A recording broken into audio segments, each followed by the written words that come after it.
of an overview of the history of the band? I'm here with Michelle too, lead singer. So, hey, how you going? Awesome, Michelle. How are you? Good. A brief history on HZED. I guess in 2013,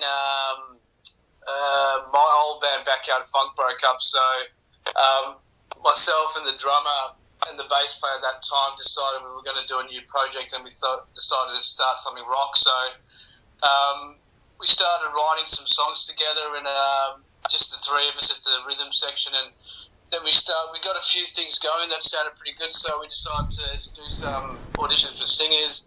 We went through a few people that stayed with the band for a few months at a time, and nothing really worked out. So we were sort of at a standstill, yeah, end road, or whatever you want to call it. And I've been asking Michelle to join it, because Michelle's my sister, if you didn't know. And I've been asking her to get back into the music industry for about 20 years, but she stopped playing about age 18 or something. Yeah, 18, 19, yeah. And finally she said yes. And it was a bit of a slow start, because she hadn't done something for a while, but once it clicked in, things really changed. And that's how we got started. And then we were together for quite some time, and in 2019 our bass player left, which was probably the best thing that could have ever happened to the band, I reckon. It wasn't really working that well with him. Then it took us a while to find Ads, which found him in 2020. And he joined the band. It was during COVID, but once he joined the band, we actually got together and were able to play music together. The dynamics was just amazing, and here we are today. Yeah, it just clicked, and that was it. So, Michelle, what was it that made you say yes in the end? It sounds like Shannon was asking you to join for a little while. What was it that made you say yes in the end? Actually, it's not. It was harassing, more the point. It would be. I can't say. It just all of a sudden I just went, I'm going to give it a shot. It's been a long time. Why not? So, and yeah, it was very scary, but then things just started flowing and have not looked back since. And then, as I said, since we've had Ads, everything's just gone from just being mediocre to next level.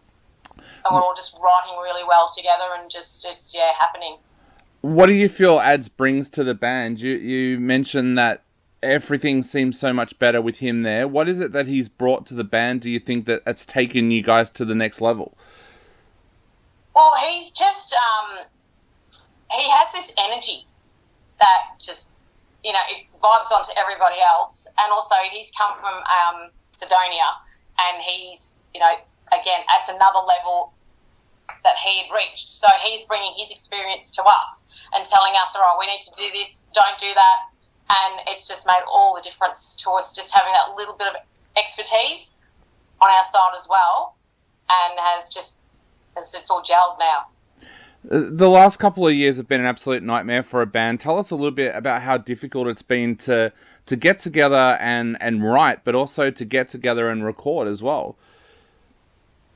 Ads joined in 2020, so just when things we started speaking in March, and that's pretty much when COVID struck, so we couldn't actually do anything together.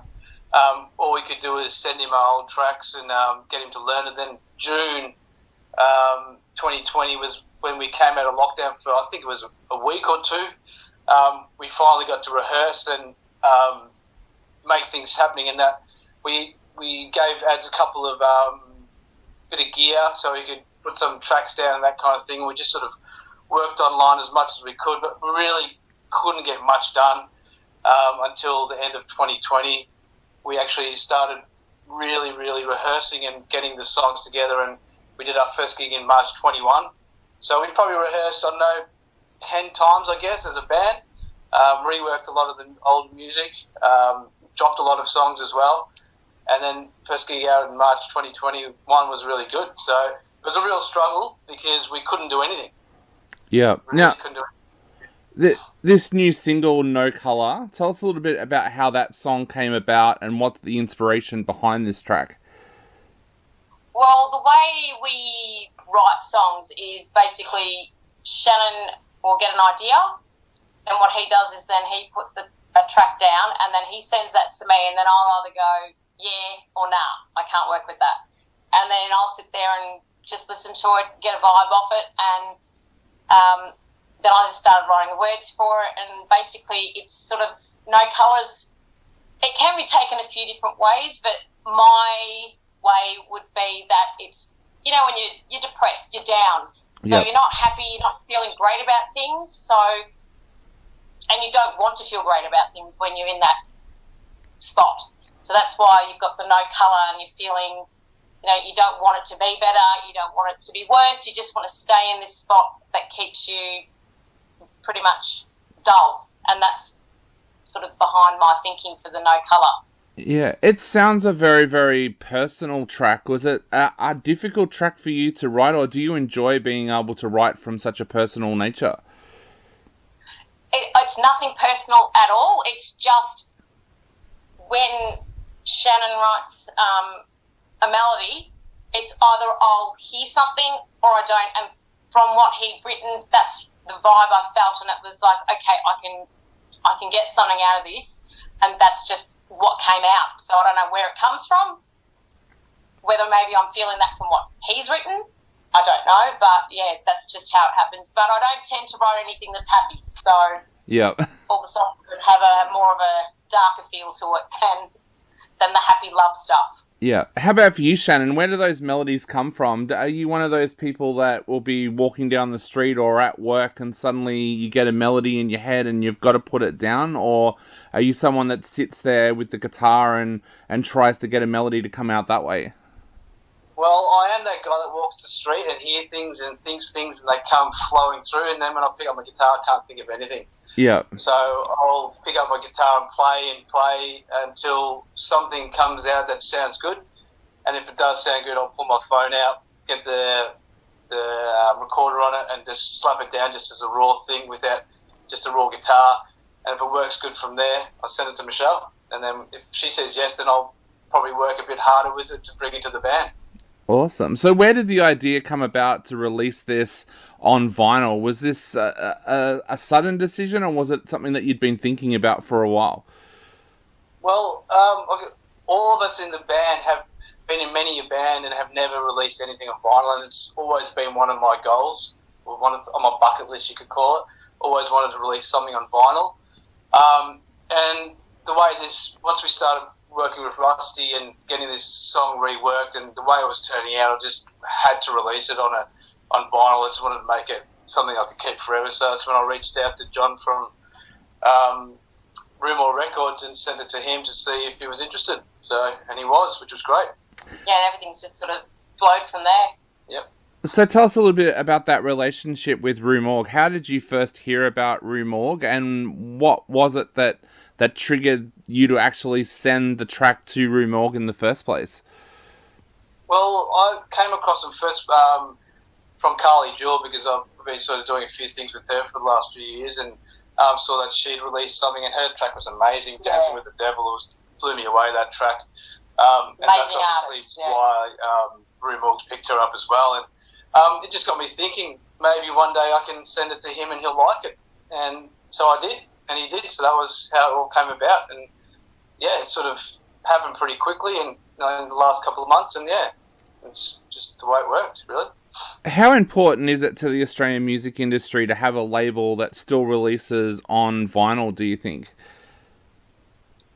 I think in this day and age where music is such a disposable format, I think vinyl is so important to actually, for artists to feel like they're actually producing something that's real. Yeah, pick it up, smell it. Like in the old days, you'd save up all your pocket money and go down to Brash's or somewhere like that and buy a record, and you'd love it. You'd sit on the floor, you'd put it on, you'd smell the cover, you'd read it from back to front, the words of who produced it, the members. And you looked after it. Yeah. You didn't care that it was in your phone and you just chucked it, and if you lost it, doesn't matter, I can get another one. It was like something you just cared about.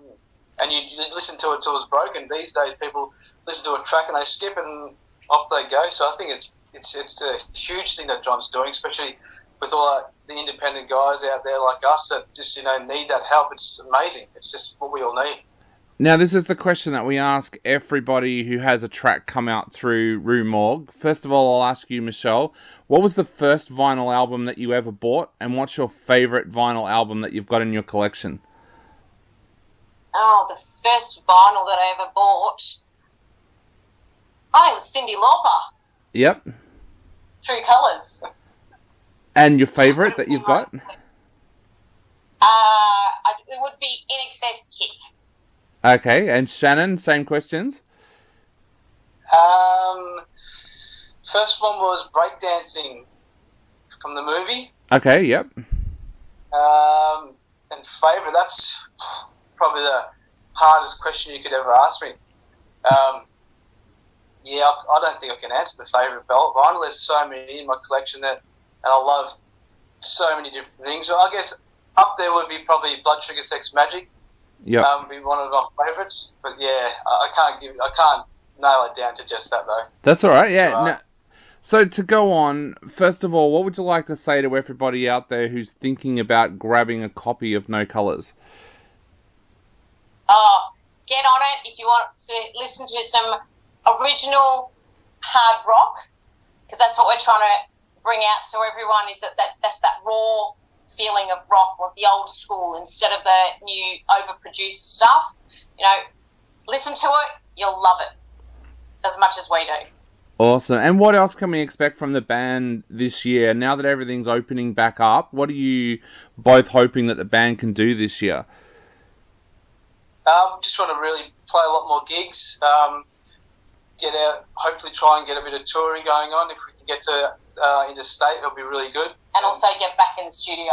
We'll definitely be back in the studio with Rusty again in the next few months, because we've got a lot of new material. So, yeah, write, play, and get out there. Awesome. Well, I want to thank you both for taking the time to chat to us tonight. It's been an absolute